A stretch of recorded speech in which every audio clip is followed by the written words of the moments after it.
Welcome to the Spotlight Series. I'm your host, Scott Nerney. We're live at the Queesit Inn. Don't forget to share this broadcast, forward it, like it, TikTok it, anything you want to do with it. There's some fantastic information about a great culture that's in our state and some information about them. Welcome some folks from Armenian Historical Association of Rhode Island. Barish, who's a Gallery Z director, a very popular guest on our show, and a couple of ladies, Margaret and Martha. Welcome to the show.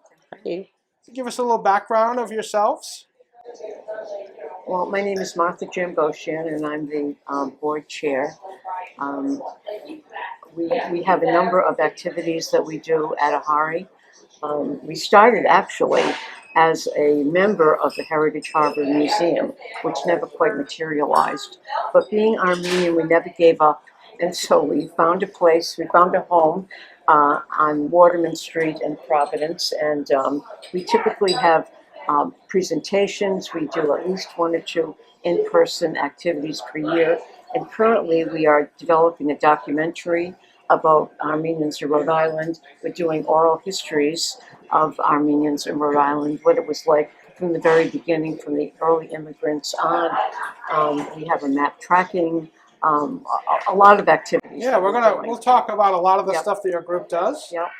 We do some genealogy material as well. There's the problem with the Armenian community is when the genocide happened, a lot of the family groups were just split, and you didn't know who you were related to. So with the advent of DNA, it's been a wonderful connection for the Armenians, and I am a bit into the genealogy, and I also help with other projects that the AHARI is doing. It's Chronicles, which is to chronicle people's memories of growing up in Rhode Island, and our current show, which is food vendors in Rhode Island, which food is very important in the Armenian community. Absolutely, yes. As someone who has Armenian family on my wife's side, I can tell you that I went through Ancestry.com on my side, which goes through Canada to France to England, and I could go all the way back to 1530. On the Armenian side, it goes about 50 years and just stops. Yep. I could get more linkage when we went to the cemetery where some of the family has passed that came over. But yeah, there's a lot of lost knowledge there that you folks are doing incredible work to try to bring together.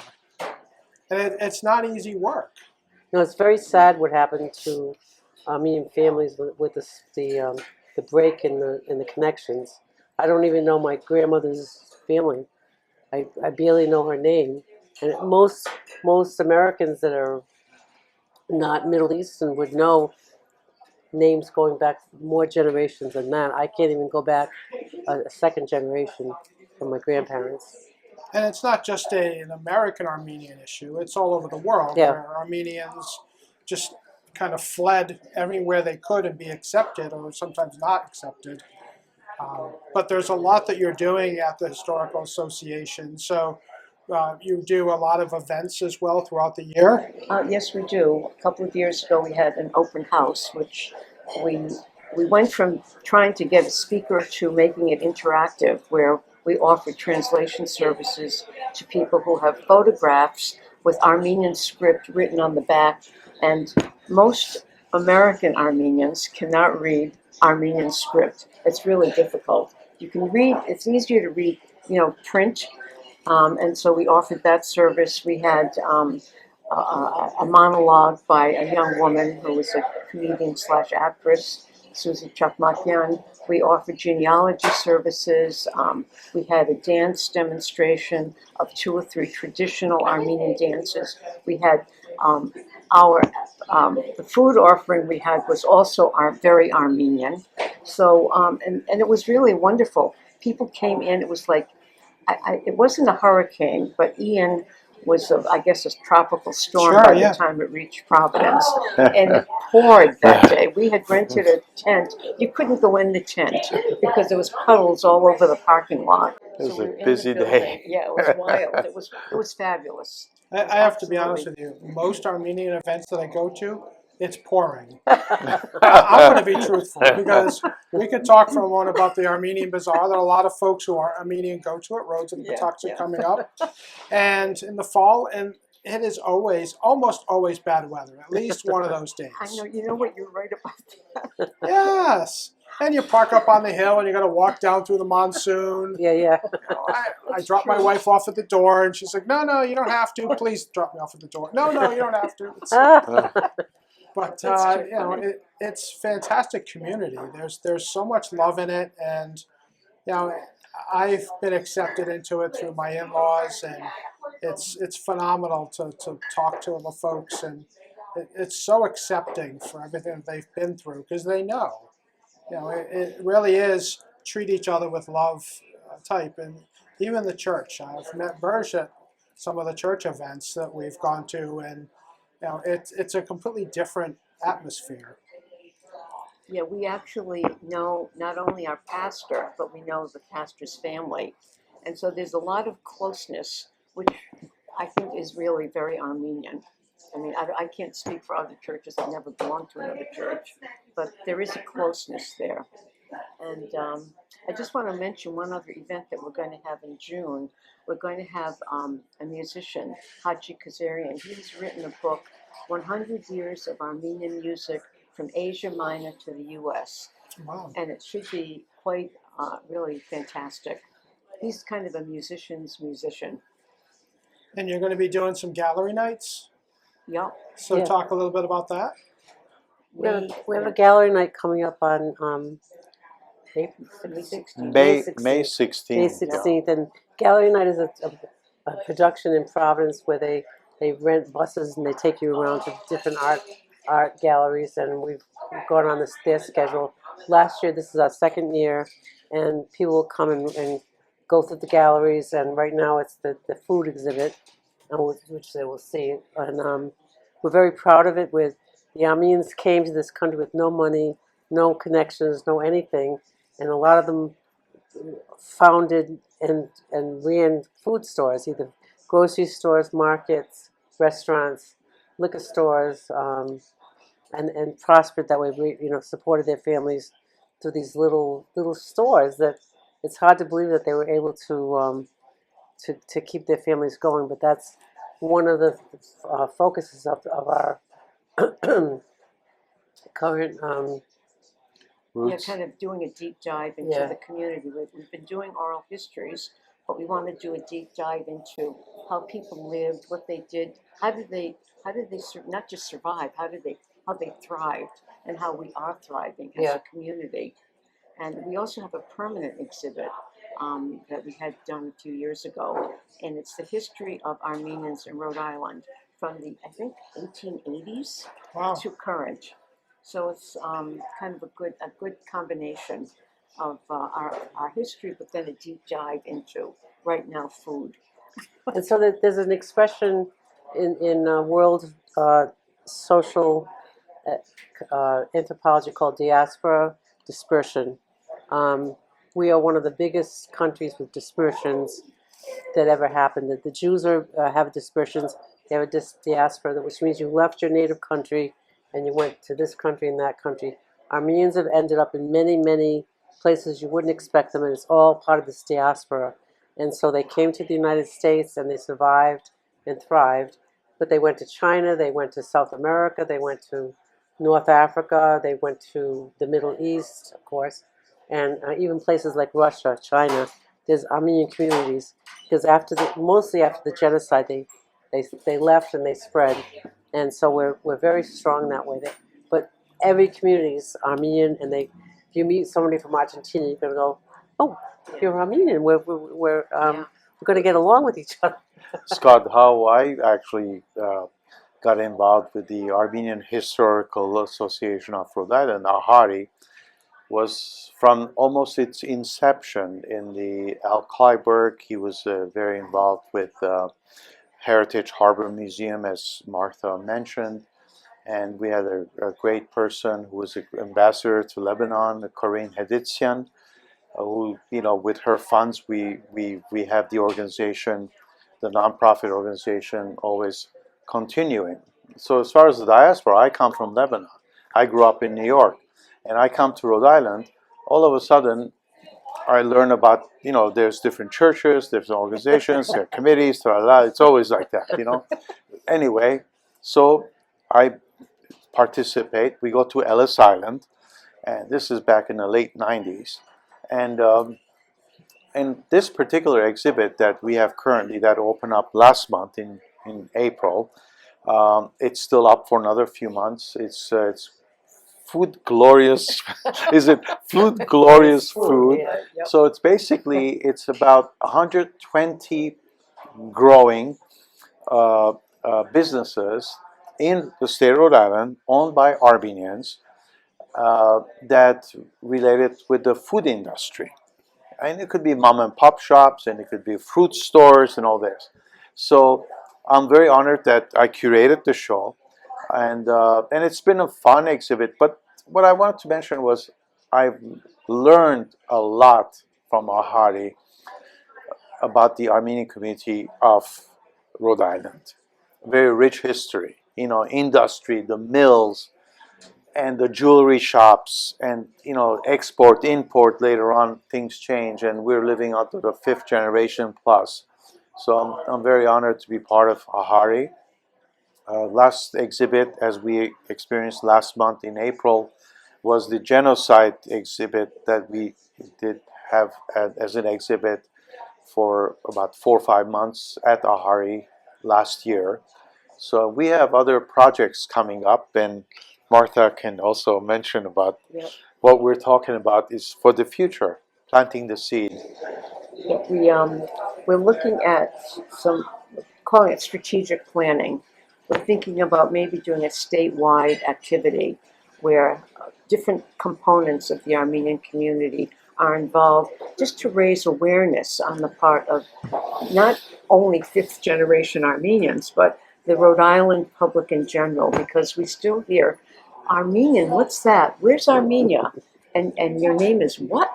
And it's astonishing to me. That it was one thing growing up, but it's another thing as an older adult to hear this. It's like, wow. But anyway, that still goes on. And we're developing a map tracking system. We got a grant from a family many years ago, and once it's completed, it's not quite ready yet.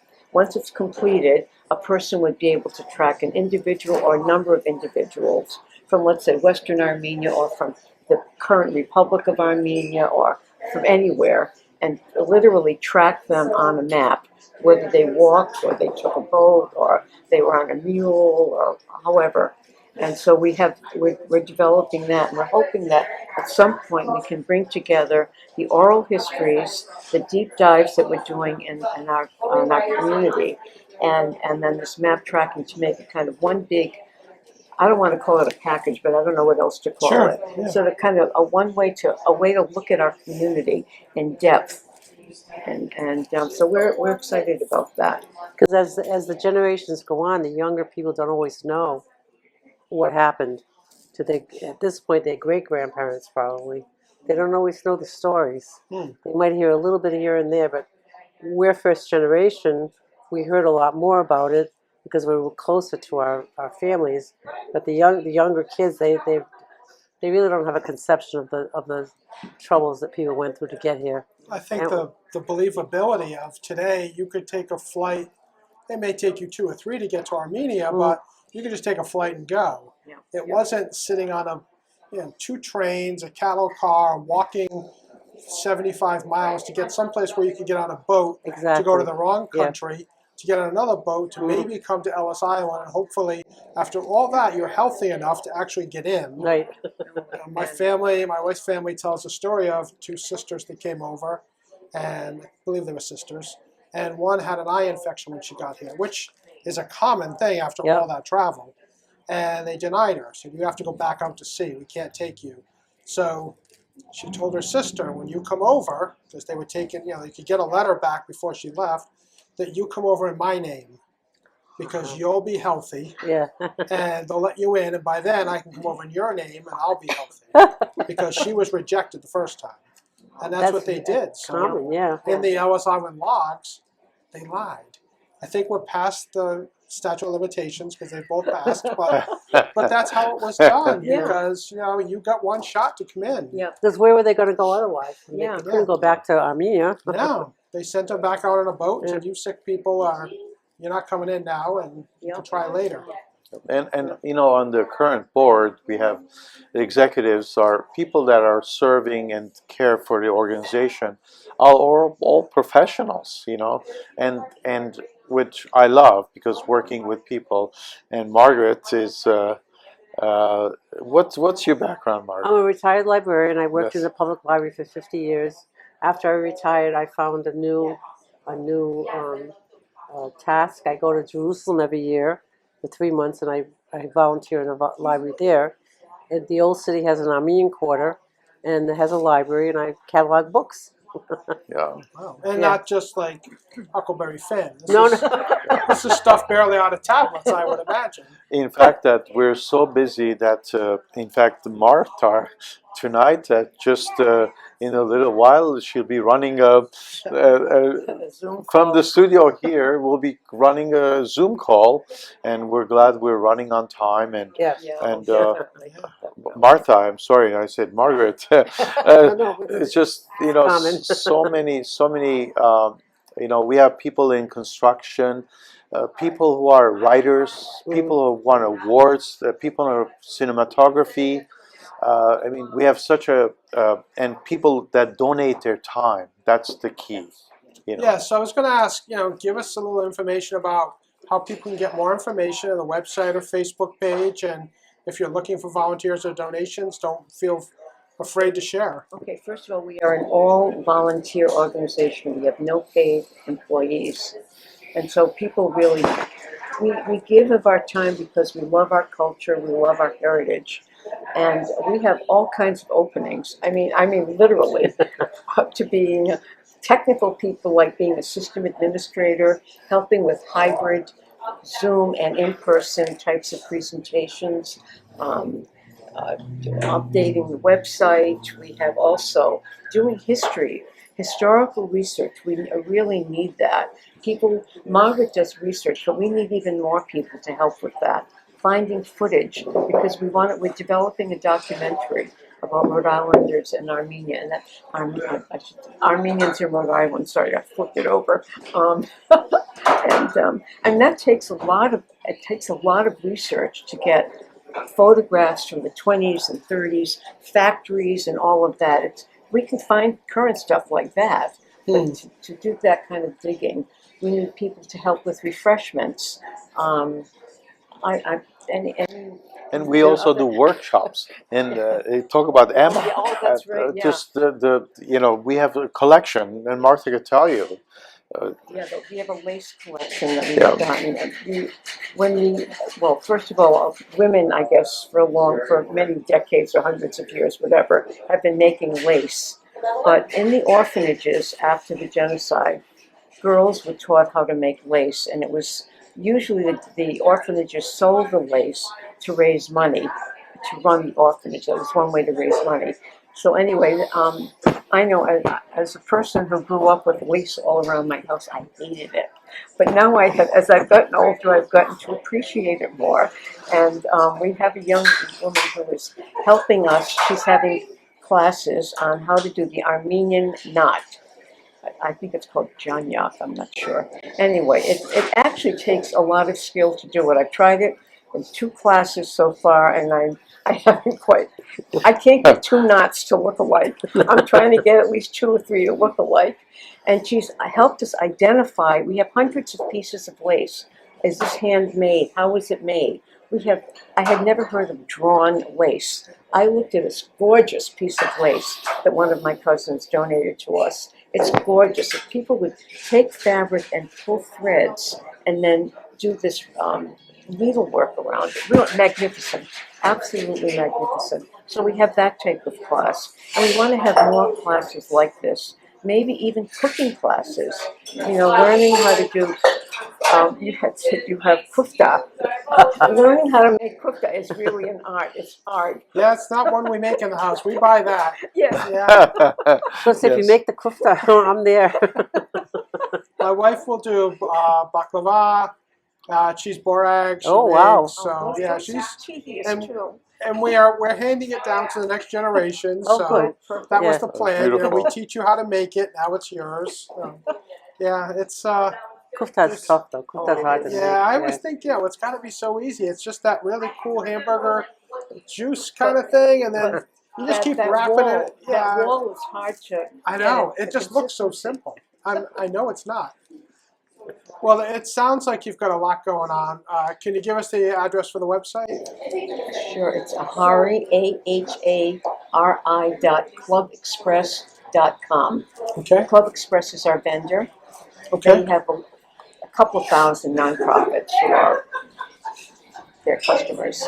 And people, I think this is a good opportunity for interns if you're looking for an intern position, or if you're a junior or senior in high school and you think, I really need something for my senior portfolio, this would be a great opportunity as well. Wonderful. And we need PR and marketing. We do have an in-person museum location Okay. on the east side of Providence. It's 245 Waterman Street, Suite 204. 204. It's near Wayland Square, and it's a small museum, but it's packed full of all sorts of fun stuff. First place to stop, and then the website, and you'll be on your way to helping a community continue to thrive and be remembered.